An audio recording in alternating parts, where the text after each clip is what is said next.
ఆయన నిరంతరము శుభములను మాత్రమే చేస్తూ ఉంటాడు.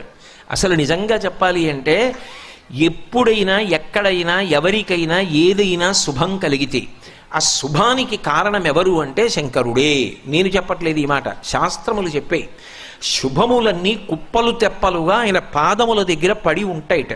ఆయన అనుగ్రహించాడు అనుకోండి, ఓసారి ఇలా అంటాడు అంటే అది ఎగిరి వెళ్ళి ఇంటికి తోరణంగా పట్టుకుంటాడు. అందుకే ఒక గడుసు కవి ఒక మాట అన్నాడు, నేను ఓ పువ్వు పట్టుకొచ్చి మీ పాదాల మీద వేశాను అనుకోండి, నేను వేసినది ఏది పువ్వు, మీ పాదముల మీద ఉన్నది ఏది పువ్వు. నేను ఒక పువ్వు పట్టుకెళ్ళి మల్లికార్జున లింగం మీద వేశాను అనుకోండి, పరమ ప్రేమతో వేశాను అనుకోండి, ఆ పువ్వు ఓ ఏడాది తర్వాత నా ఇంటి మనవడు.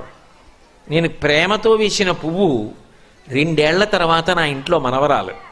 నేను ప్రేమతో వేసిన పువ్వు నేను కట్టుకునే ఒక ఇల్లు.